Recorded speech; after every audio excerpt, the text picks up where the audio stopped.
16 WAPT News Live at 5 starts now.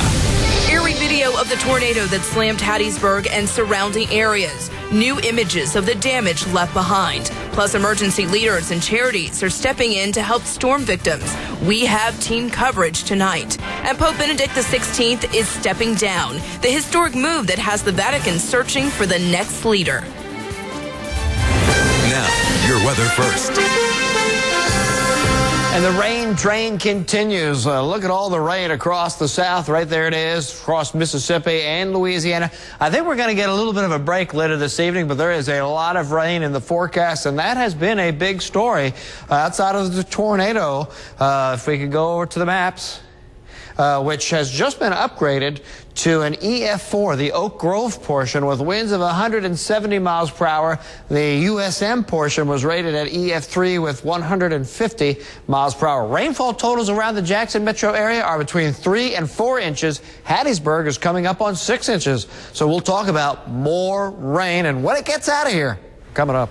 Thank you, David. Live at 5, a path of destruction caught on video. That is a tornado. Holy. Tornado force winds slammed Hattiesburg and the University of Southern Miss last night. Cell phone video caught that massive wedge tornado from several different angles. That storm leveled parts of the Southern Miss campus. No injuries were reported on campus, though, but outside the school, this storm injured more than 80 people. School leaders say Mardi Gras holiday probably saved lives this weekend. At Southern Miss, the storm ripped across the southern half of the campus and along Hardy Street. 16 WAPT was the only local crew on the scene last night when emergency crews started sifting through those smashed buildings on campus. The Alumni House and the music building saw some of the worst damage. 16 WAPT's Tammy Eswick spent all day in Hattiesburg, where crews braved the rain today to try to put the pieces back together on campus. The rain continues to pour down here in Hattiesburg as work crews start step one of fixing this broken up building after tornadoes slammed into it this weekend. What's some of the challenges you guys are facing in doing this? Well, there's a lot of debris. We're just having to work around that. A lot of people in and out trying to keep those people back out of the way. This family came from Petal to take a look at the damage. Never had anything like this hit here like this before, you know. It's pretty devastating. Look around and see. Katrina all over again. You know, it's almost like Katrina all over again.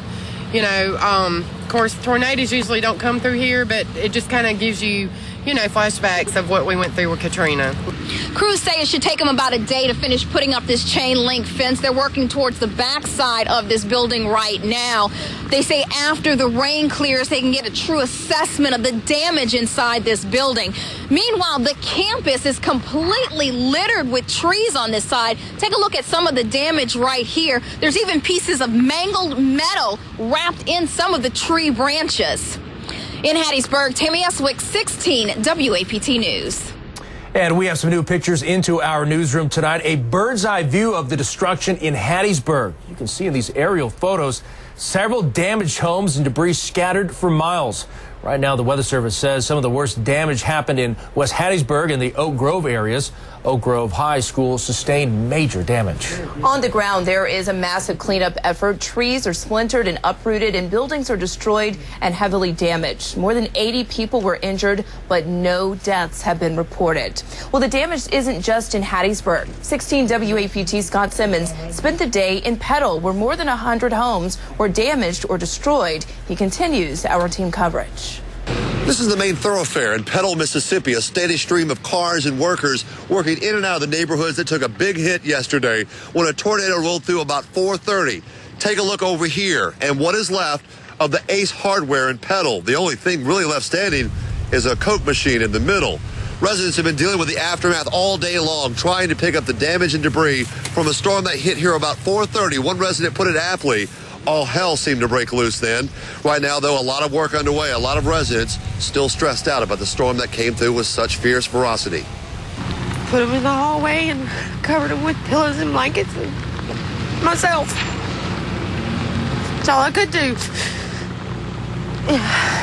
I'd rather go through a hurricane any day. One of my daughters over, a little 18-month-old baby, was laying in this back room in the bed. And the wind was pulling him out when she reached and got him by the ankle and pulled him down beside the bed and fell down on top of him. So God protected my family at that time.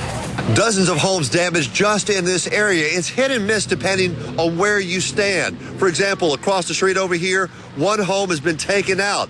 If you look over to the right, though, the other home is okay, except for the fact that there's no power in this area. Work crews have a full slate of work to do in this area, getting these homes repaired, these businesses back up and running, and the power back on. In Petal, Mississippi, Scott Simmons, 16 WAPT News.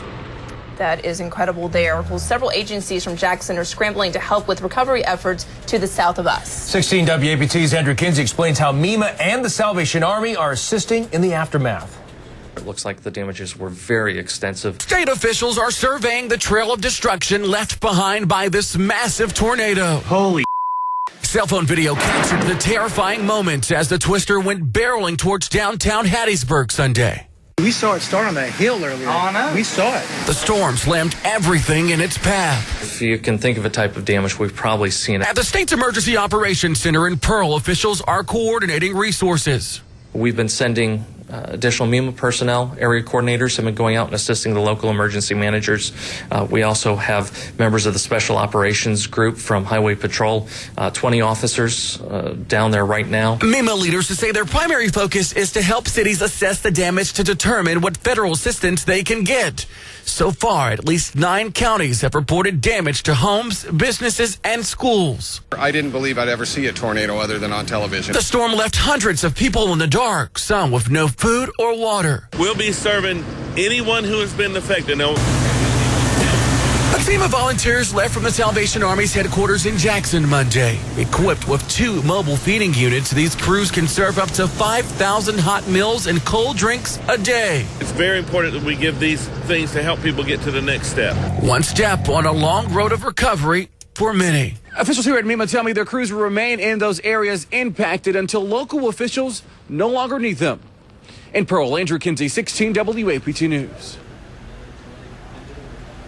And to track tornadoes or severe weather anytime, just download the 16 WAPT Tornado app on your smartphone. And if you have pictures or video of the damage, we would love to see it. Upload them to the ULocal section of WAPT.com. Police are questioning one man after a 7-year-old boy went missing in Jackson near the crossings at Ridgewood. School officials noticed the child missing this morning after he didn't show up for school. Police stepped in and issued a code red when the parents notified them he was unaccounted for. After a door-to-door community search, officers finally tracked that boy down at an apartment inside of his complex, sitting with an unnamed 18-year-old. Now, police are questioning the boy and the 18-year-old and the child's parents. Jury selection began today in the trial of a former Jackson police officer accused of killing his infant daughter. Mr. Gray, you got anything to say about the charge against you, sir? That's Mateo Gray. During a previous court appearance, the former JPD vice and narcotics detective is accused of killing his 1-year-old daughter, Aubrey Brown, last November. An autopsy showed that the child died from internal bleeding due to blunt force trauma to her stomach.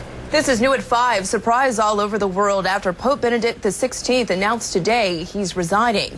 Here in Jackson, the bishop of the Catholic Diocese says he was caught off guard by the news, but he says the Pope made a decision he feels is in the best interest of the Catholic Church. Bishop Latino says the Pope has already worked for a greater understanding among faith traditions. 16 WAPT's Nicole Killian is in Washington with more on the reason and reaction. Stephanie, the Pope had always said he would step down if he got too old or too sick to carry out his duties, but his resignation still came as a surprise to many, including those within the Catholic Church. Speaking to a small group of cardinals, Pope Benedict XVI made a huge announcement. He's resigning. After having repeatedly examined my conscience before God, I've come to the certainty that my strengths, due to an advanced age, are no longer suited to the adequate exercise of the Petrine ministry. Citing his age and lack of strength, the 85-year-old pontiff said he'll step down on February 28th, making him the first pope to resign in 600 years. I'm very much surprised and maybe disappointed. I thought he was quite a good pope. Well, I was surprised, but very understanding of his position. The news stunned the faithful and those who lead the flock. My first reaction was, this is, it's very startling. I was totally unprepared for it. Cardinal Donald Wuerl leads the Archdiocese of Washington. He visited the Pope last October and saw no indication he was in poor health. He presided at meeting after meeting after meeting, there was no doubt that he was in full possession of his faculties. In a statement, President Obama extended appreciation and prayers to His Holiness, as did the Vice President. His decision reinforced to me as a practicing Catholic that this is a man of great integrity. Catholic University's Christopher Ruddy says it's too early to tell who will succeed the Pope. It's not like picking a vice president where you're trying to get like, okay, we want somebody to hit this niche. They want the right man. There's already lots of speculation about whether the next pope will be younger or perhaps someone from the developing world, although so far there are no clear front-runners. It's expected the Vatican will hold a conclave next month to select a new pontiff before Easter. In Washington, Nicole Killian, 16 WAPT News. Pope Benedict was elected in 2005 to replace Pope John Paul II. He was the oldest pope chosen in 300 years. This is the first time a pope resigned in more than 600 years. Let's check back in with David again to see more about yesterday's tornado, and you can show us a path of destruction, David. Boy, and I'll tell you what, it was some storm yesterday. Check this fact out, guys. Since 1950 through yesterday, there have been only 20 recorded violent tornadoes. That's EF4 or higher. 6 of those have occurred in Mississippi in the Oak Grove portion, upgraded to an EF4. Then across the USM campus, EF3. So those are winds of 170 miles per hour, and they can be quite destructive. Hey, the good thing on this list, there was no loss of life. And usually with an EF4 tornado, there is loss of life. So what great news. And we had a lot of warning on that storm as well. But homes destroyed, cars thrown off the road. Look at that. That is a monster. We got the wall cloud at the top of the funnel, which is the circulating part of the thunderstorm. And look at the debris being spewed out in all directions on the side of the funnel. This is what the Yazoo City tornado looked like just a couple years ago.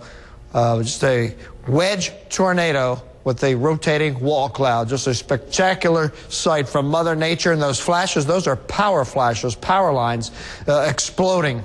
I tell you, a lot of the video that you saw, people really took their lives in jeopardy. You want to stay way away from a storm like that. All the full forecast coming up. Plus, a shooting at a Delaware courthouse leaves 3 dead, what investigators say sparked the violence. And the manhunt is still on for an ex-LA cop accused of killing a cop and a cop's daughter. The latest on a huge reward now being offered for his capture.